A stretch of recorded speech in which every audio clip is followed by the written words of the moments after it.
Welcome back to the channel, guys. Do I have a huge video for you today? We're going to be pulling the cab from the Dodge Cummins, and to be completely honest with you, I have never pulled the cab on a Dodge. With that being said, I am not going to show you guys exactly how to do this. I'm just going to tackle this on my own because I really just don't know too much about it. I want you guys to stay tuned till the end because we're going to be pulling this thing off the frame in a very weird manner. You have two options to pull this thing. A would be the skid steer, which, to be honest with you, I don't think has enough to be able to get this entire cab off the frame because I have a tiny skid steer. I don't have one of those big ones.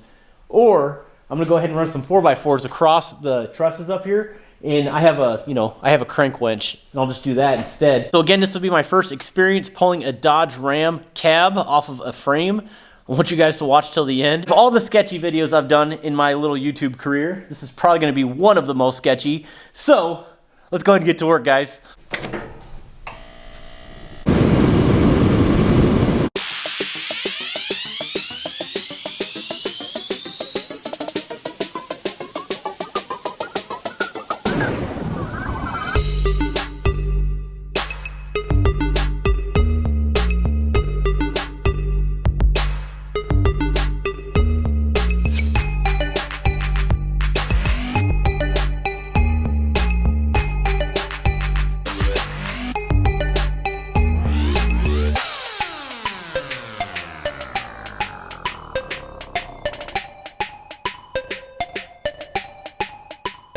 Guys, so I've been at this for a couple hours now.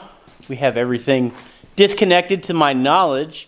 We have all 6 cab bolts off, as well as it's just nuts, man. It's a lot more, I think it's more involved than a Chevy as far as I'm concerned, but it's done, so to my knowledge. So this is my idea, okay? I'm gonna take my little junky skid steer. I hope it has enough, oomph to actually lift this cab, because I don't know. This cab doesn't weigh much, but we'll see. I'm going to try that first. If I can't get it from the skid steer, then of course we're going to go from the rafters up here, which I really don't want to do. It's going to be a lot quicker if I just use my little tractor. But the good thing is once I get it on the ground, I'm going to put some long forks on the skid steer too. So the geometry of what I'm trying to do is going to be completely off and very dangerous. But I'm going to make sure it doesn't get too out of hand. But then again, what I could do as well, but I don't want to break a bunch of glass in my driveway, just use the forks and basically just hook and just push it right over. That's the other option. But of course I'll break windows and stuff like that, so I don't want to clean up my driveway. Okay, I'm just thinking too much. We just need to get this done.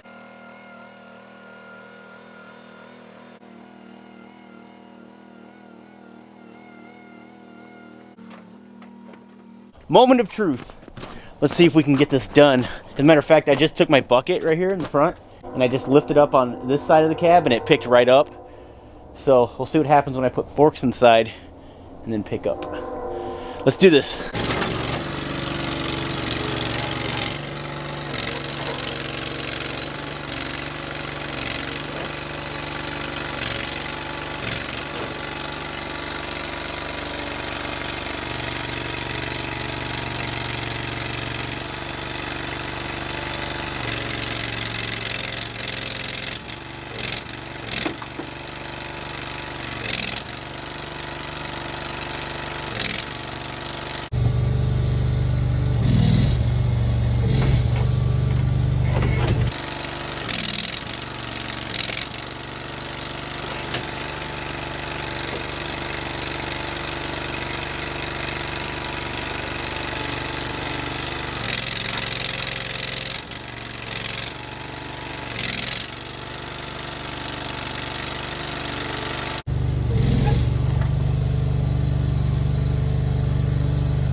So I might be able to get the cab over the frame without destroying the glass on the cab, but either way, it's got to come off. Straight up with you, that little guy is not going to do it.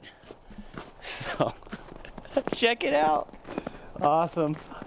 I should get the wife to look at it. The goal is to get the cab off the frame, so I'm gonna get it done, man. I'm gonna get it done. You know what, guys? If I break the glass, I break the glass. I'm gonna push this thing over. You only live once, right?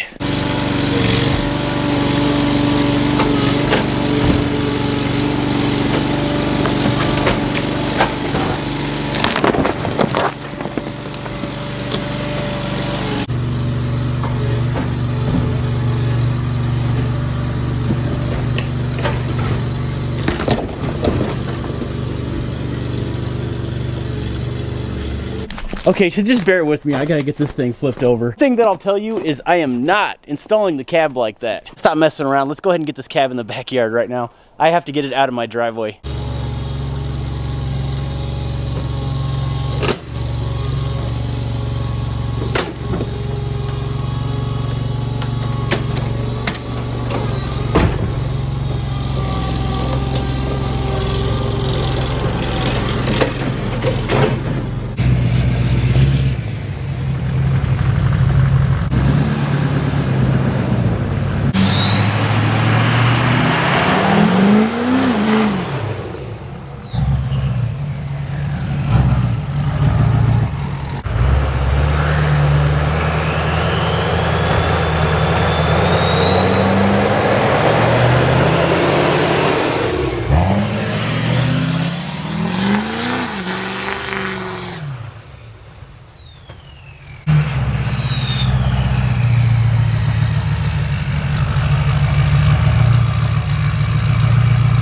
All right, guys, so that was very interesting. That's just kind of how I roll, though. I got it done. No one got hurt, and the mission was accomplished. And, of course, nothing was damaged other than the cab that we don't care about.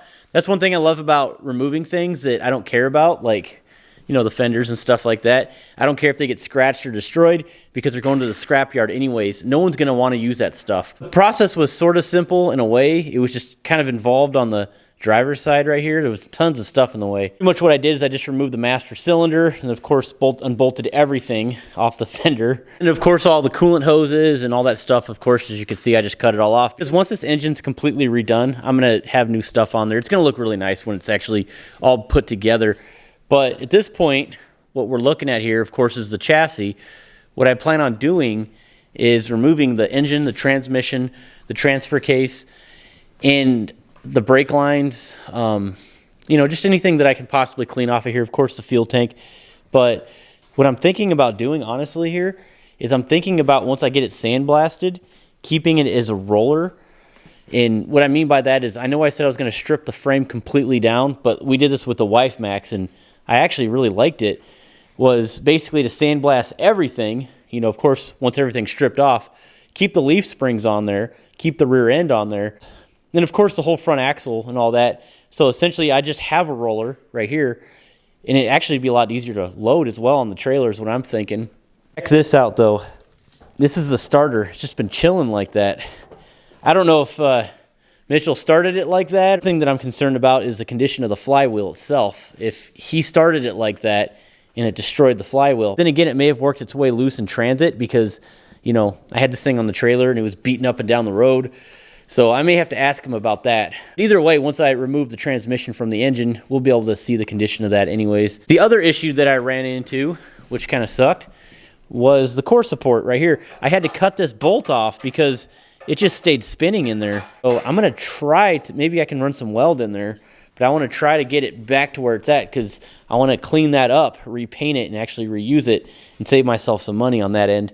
But I'm going to be replacing the intercooler, the radiator. That was this 6.0 Power Stroke cooler that he installed right here. I went ahead and just cut the lines off. Actually, I didn't have to do it here, but I cut right here. We're going to have some pretty cool goodies with this 24-valve Cummins. I'm excited about it. You can see a lot of seals were leaking at one point or another. Lots of oil on this engine.